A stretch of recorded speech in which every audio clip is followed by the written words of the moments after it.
Hola amigos, bienvenidos a este tiempo de la radio dedicado a la historia.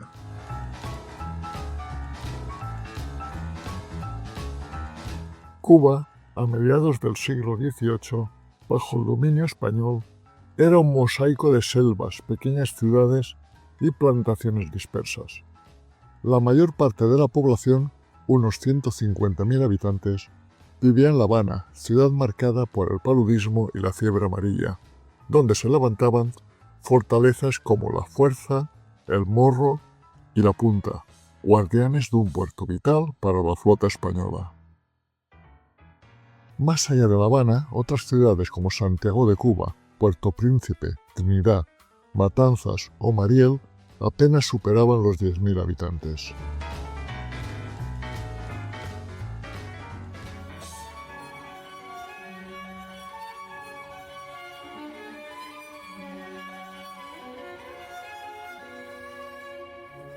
La economía cubana de aquel entonces era modesta.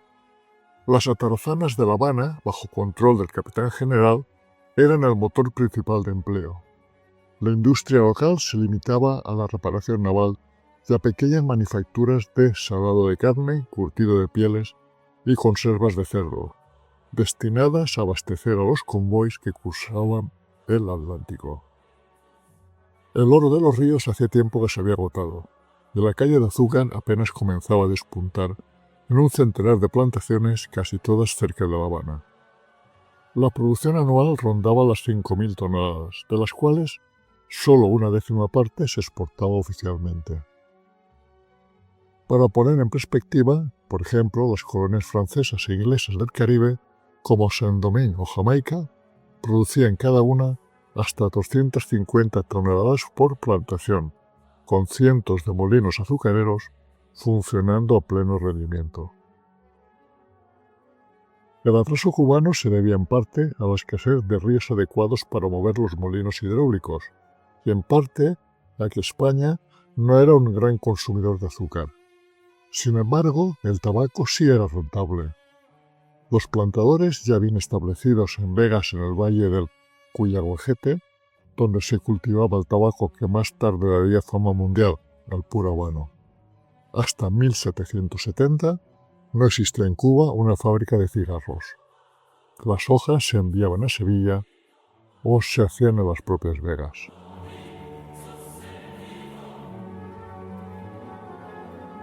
La vida cotidiana de los colonos giraba en torno a productos autóctonos como la yuca, el maíz y el ñame, alimentos típicos de los taínos, aunque los españoles preferían importar trigo y vino de la península. El poder político recaía en el capitán general, dependiente del virrey de México, aunque la distancia y la lentitud de las comunicaciones hacían que la autonomía local fuera considerable. Los funcionarios, mal pagados, buscaban enriquecerse mediante la corrupción, y muchos acababan afincándose en la isla, integrándose en la aristocracia criolla que controlaba los precios, las tierras y los consejos municipales. Cuba tenía sus propias particularidades dentro del Caribe.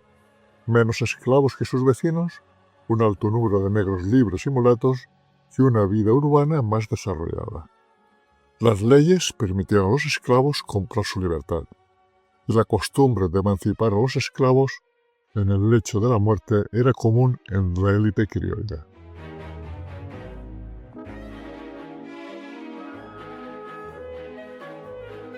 Pero todo comenzó a cambiar en la segunda mitad del siglo XVIII.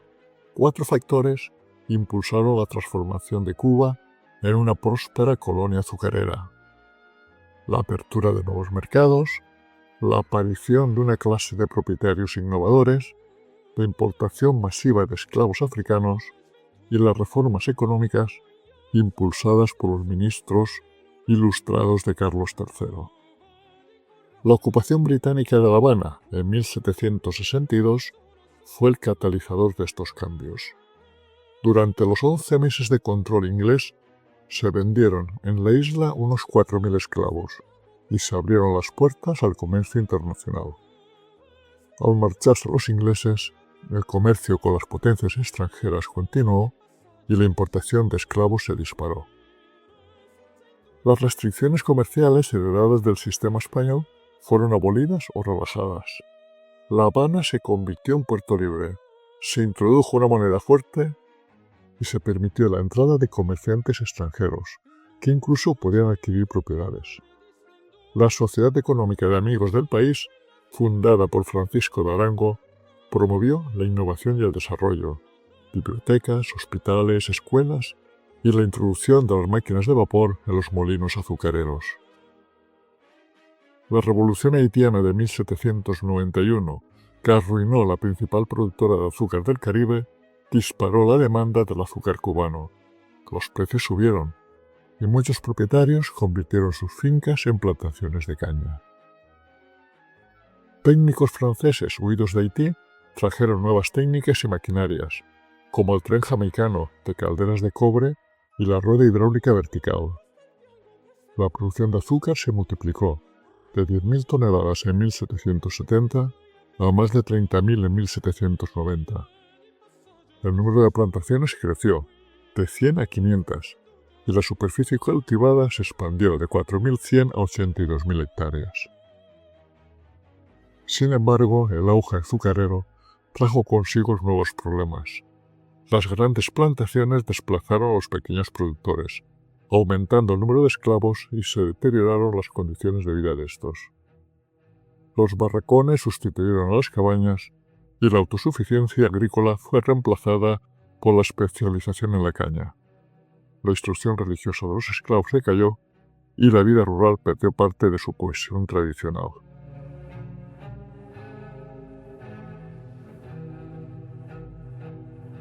Y así, el mercado mundial del azúcar marcó el destino de Cuba. La independencia estadounidense y la revolución haitiana se convirtieron a la isla en el principal proveedor de azúcar para los Estados Unidos. Pero las conexiones internacionales también trajeron inestabilidad. Las guerras napoleónicas interrumpieron el comercio y la caída de la monarquía española en 1808 dejó el poder en manos del capitán general de La Habana. Estados Unidos, temeroso de que la isla cayera en manos de otra potencia, intentó comprarla, pero España se negó. Las ideas de independencia, inspiradas por las revoluciones americanas y francesas, comenzaron a circular entre los criollos, pero el miedo a una revuelta de esclavos como la de Haití frenó cualquier intento serio de rebelión. Las conspiraciones, como la de Ramón de la Luz en 1809 o la de José Antonio Aponte en 1812, fueron rápidamente sofocadas. La presencia de una guarnición española y la llegada de realistas exiliados de América continental consolidaron la reputación de Cuba como la siempre fiel.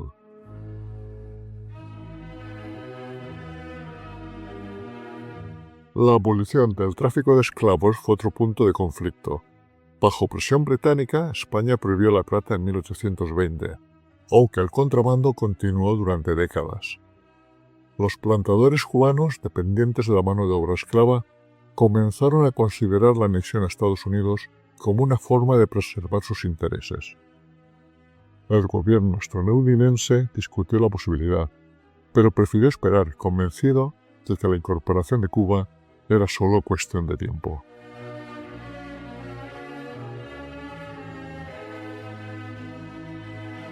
En las décadas siguientes, la prosperidad azucarera de Cuba creció de manera espectacular. La inversión extranjera, especialmente estadounidense, aumentó, y la isla se convirtió en la colonia más rica del mundo.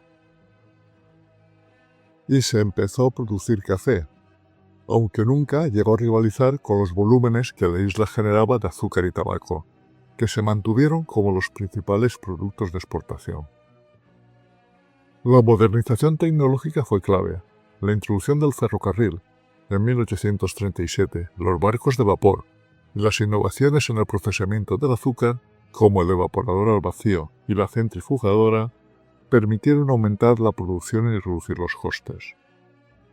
Sin embargo, esto benefició principalmente a los grandes propietarios, mientras que los pequeños productores fueron empujados a la ruina o a la rebelión. La sociedad cubana se transformó. Surgió una nueva élite de plantadores enriquecidos, algunos de origen extranjero, que invirtieron sus fortunas en España y contribuyeron al desarrollo industrial peninsular.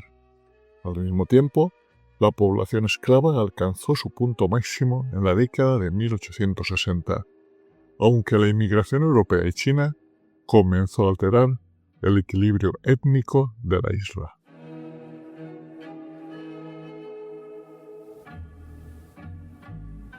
El fracaso de la anexión a Estados Unidos tras la Guerra de Secesión llevó a los azucareros cubanos a buscar reformas dentro del sistema colonial español. Querían una asamblea representativa, un sistema impositivo más justo y mayor autonomía local. Las reformas, sin embargo, fueron bloqueadas por el gobierno de Madrid, y la frustración creció entre los sectores más dinámicos de la sociedad cubana.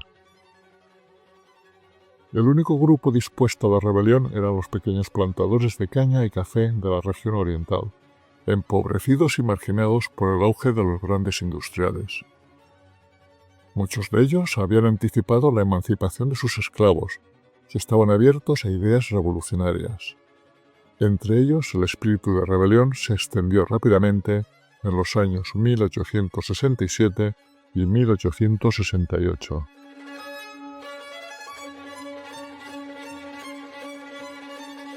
A partir de 1868, la historia de Cuba entra en una etapa decisiva y convulsa, que a lo largo de 3 décadas la conduciría finalmente a la independencia de España.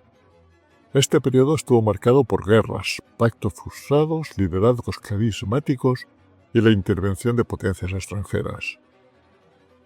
El 10 de octubre de 1868, en la finca La de Majagua, el abogado y pequeño hacendado Carlos Manuel de Céspedes reunió a sus allegados y trabajadores proclamando la independencia de Cuba y liberando a sus esclavos. Al día siguiente, en la localidad cercana de Yara, se produjo el primer enfrentamiento entre los independentistas y el ejército colonial, donde Céspedes pronunció la frase «12 hombres bastan para conseguir la independencia de Cuba», tras la derrota inicial. Con esta frase, conocida como el Grito de Yara, nació la primera gran guerra de independencia cubana, conocida como la Guerra de los 10 Años, o Guerra Grande. Céspedes y sus seguidores, llamados mambises, se lanzaron a una lucha desigual contra el poder colonial español, que disponía de un ejército mucho más numeroso y mejor equipado. La guerra pronto se extendió por el oriente de la isla. La toma de Bayamo fue uno de los principales grandes éxitos de los insurgentes, aunque la ciudad sería incendiada por sus propios defensores para evitar que cayera de nuevo en manos españolas. Céspedes, convertido en presidente de la República en armas, intentó articular un gobierno y una administración en los territorios liberados, mientras la guerra se convertía en un conflicto de desgaste, con acciones de guerrilla, ataques a ingenios azucareros y una política de tierra quemada para privar a los españoles de recursos. La guerra tenía un componente antiesclavista y anticolonial. Céspedes y sus aliados proclamaron la abolición gradual de la esclavitud, aunque con indemnización a los propietarios, lo que generó reticencias entre los grandes hacendados del occidente y la burguesía habanera, más conservadora y temerosos de perder sus privilegios. La lucha, sin embargo, fue sostenida principalmente por los pequeños propietarios y campesinos del Oriente, junto con una parte significativa de la población negra y mulata, muchos de ellos ex-esclavos. Durante 10 años, los mambises resistieron enfrentándose no solo al ejército español, sino también a enfermedades, hambre y divisiones internas. Figuras como Ignacio Agramonte, Máximo Gómez y Antonio Maceo emergieron como líderes militares destacados, capaces de mantener en jaque a fuerzas muy superiores gracias a su conocimiento del terreno y su capacidad de movilización. La guerra, sin embargo, también tuvo un alto costo humano. Se calcula que murieron cerca de 100.000 personas y que decenas de miles se exiliaron.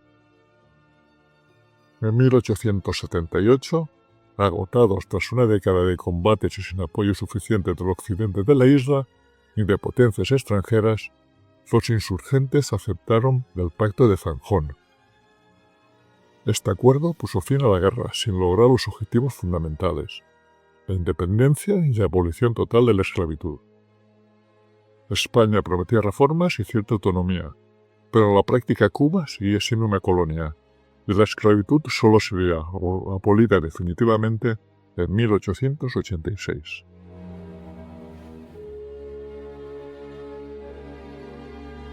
El descontento por el fracaso del Pacto de Zanjón no tardó en manifestarse.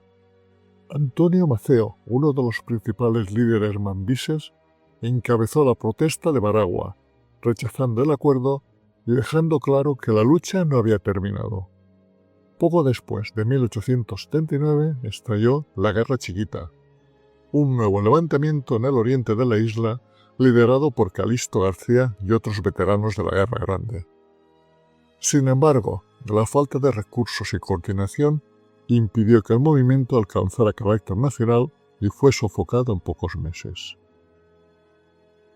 La década de 1880 fue de relativa calma, pero también de creciente frustración. Las promesas de reformas políticas y económicas no se cumplieron, y la represión política se intensificó. Sin embargo, la abolición definitiva de la esclavitud en 1886 y la consolidación de una nueva generación de cubanos, muchos de ellos educados en el exilio, sentaron las bases para una nueva etapa de lucha.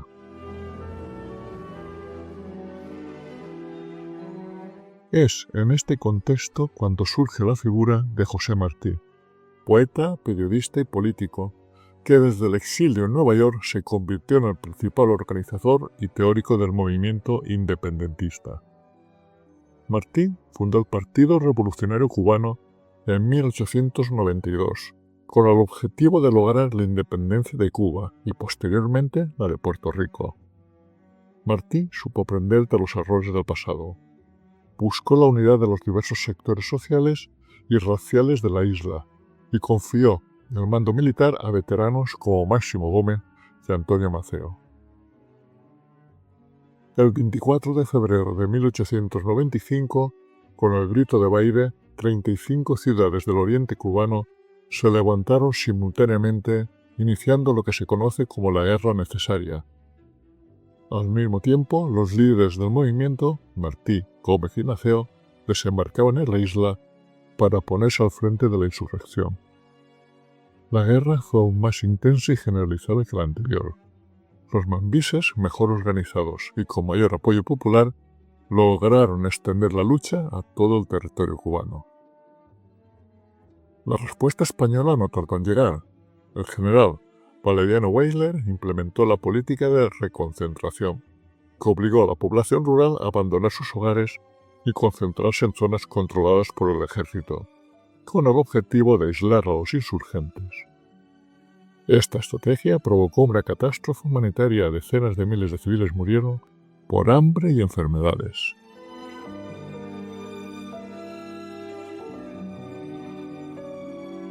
La guerra se internacionalizó cuando, en 1898, el hundimiento del acorazado estadounidense Maine en el puerto de La Habana sirvió de protesta a Estados Unidos para intervenir en el conflicto.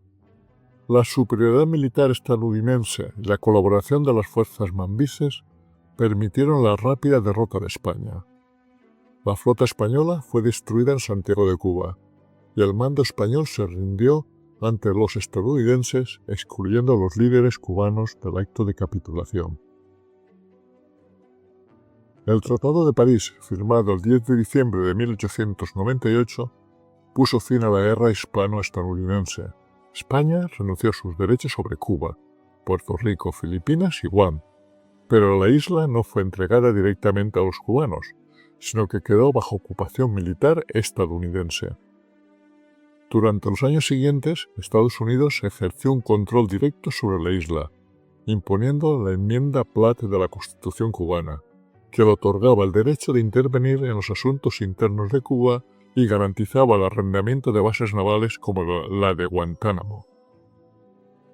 Finalmente, el 20 de mayo de 1902, se proclamó la República de Cuba, aunque bajo una fuerte tutela estadounidense. La independencia formal había llegado, pero la soberanía plena tardaría aún decenas en consolidarse.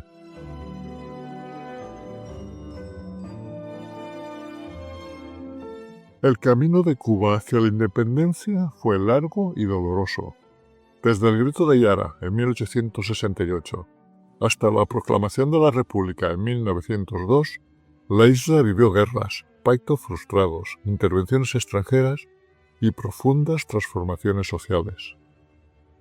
La lucha por la libertad, iniciada por Céspedes y continuada por generaciones de cubanos, forjó una identidad nacional marcada por el sacrificio, la resistencia y el anhelo de justicia. La historia de la independencia de Cuba es, ante todo, la historia de un pueblo que nunca renunció a su derecho a decidir su destino.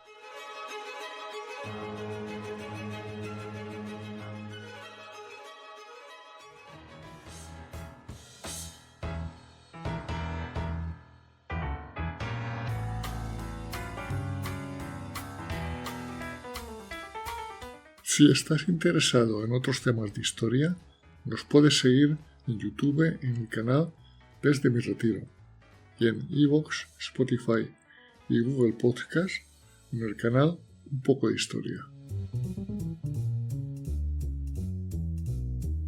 Este proyecto radiofónico, creado desde mi retiro en la España profunda, es una realización, para bien o para mal, de José Luis García, ciudadano del mundo.